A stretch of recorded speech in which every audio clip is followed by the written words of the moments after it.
by the FBI shows an eye in the sky helped capture the Boston suspect. Now, lots of lawmakers are calling for a domestic drone double down after a successful bombing arrest from high above. Joining me exclusively, Senator Rand Paul on whether he's worried about these new privacy invasions. Of course, remember, it was the senator who filibustered the president's use of these drones for what he feared could be private use, private spying, and he got a guarantee from the White House. I think the gist of it was, Senator, that wouldn't happen. What do you make of all this? Well, you know, I want to congratulate law enforcement for getting and capturing these terrorists, first of all. But what we do with them, you know, I think we can still preserve the Bill of Rights. I see no reason why our Constitution is not strong enough to convict this young man with a jury trial, with the Bill of Rights. We do it to horrible people all the time, rapists and murderers. They get lawyers, they get trials with juries, and we seem to be able to do a pretty good job of justice. So I think we can do it through our court system. All right, so the whole enemy combatant thing is a moot point for you. The fact is that an American citizen will be served American justice, and will get he will get, if guilty, his just desserts. You know, when I talk to our young soldiers, and my wife and I have been working with trying to build houses for some of these wounded veterans who have really sacrificed their bodies literally, they tell me they're fighting for the Constitution and the Bill of Rights, and I believe them, and I know that that's what they represent. I think they're disheartened to think, oh, we're going to just tell people, oh, no jury trial anymore. So I think it is something worth standing up for. To this technology, drone or otherwise, I was thinking of you, Senator, when I saw this image of this guy hiding in this boat in the backyard. Remember that one? And I thought, yep, apparently with this thermal imaging, you can see a person behind a wall, or in this case, a cover. And I'm thinking, what else can these guys see? I didn't even know they had that ability with a helicopter to do that, but then again, I'm not Werner von Braun here. I'm just an anger, but I'm telling you, then they have the ability to look at me in my home, or you in your home, or anyone in their home. Now, this was to a desired end, to track down a bad guy, or an alleged bad guy. But here's the distinction, Neil. I've never argued against any technology being used when you have an imminent threat, an active crime going on. If someone comes out of a liquor store with a weapon and $50 in cash, I don't care if a drone kills him or a policeman kills him. But it's different if they want to come fly over your hot tub or your yard just because they want to do surveillance on everyone and they want to watch your activities. Yeah, but what if they accidentally, in the pursuit of a crime, Senator, discover something else that looks bad? And it doesn't even have to be really, really bad, but they'll use that as justification. Yeah, we shouldn't be. We shouldn't be willy-nilly looking into everyone's backyard and what they're doing. But if there's a killer on the loose in a neighborhood, I'm not against drones being used to search them out, heat-seeking devices being used. I'm all for law enforcement.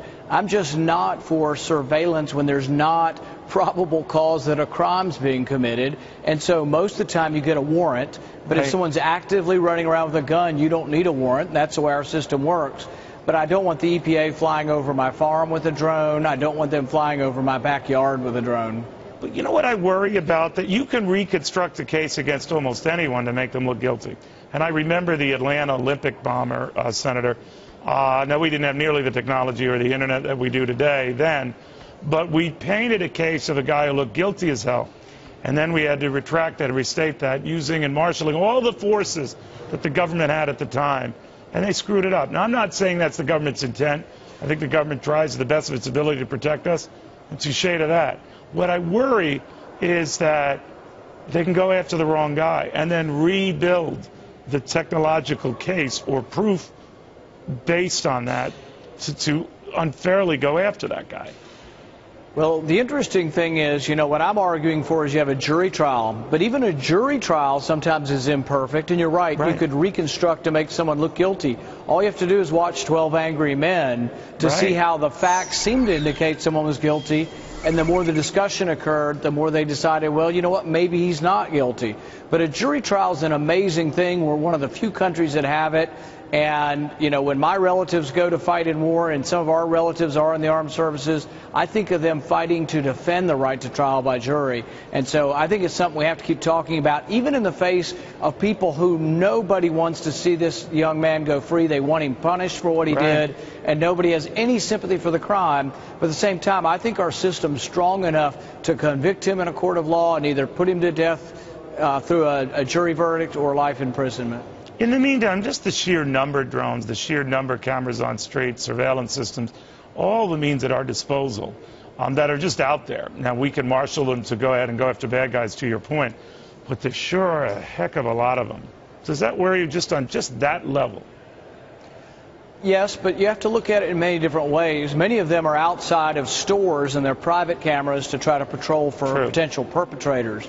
And they're not going into someone's house or invading that privacy. Do you still deserve some privacy walking down the street? Yes. I don't think everybody should have heat-seeking sensors going on. But if there's a madman running down the street shooting people, then we are able to use some of this surveillance. So it really depends on the situation, and we do have to be careful to protect our privacy. I guess my only worry, not to sound overly redundant, Senator, is that on the guise of protecting us, we could give open license to the government just doing anything that it wants with us. Well, and the difficult cases are, you know, the Wall Street Journal said today that myself and others need to reconsider this, you know, idea of believing in civil liberties.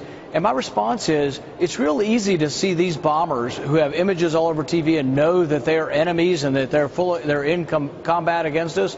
But there's a lot murkier cases where you would want, if you're an American, you would want a trial by a jury and a lawyer that don't have to do with someone in the middle of a bombing spree or a killing spree. So it's really about the murkier cases that we're talking about. And in this case, where it's very explicit, we also know there's going to be so much overwhelming evidence that I can't imagine that any jury will ever let this young man get off. We shall see. Senator, very good seeing you again. Be well. Good seeing you. Rand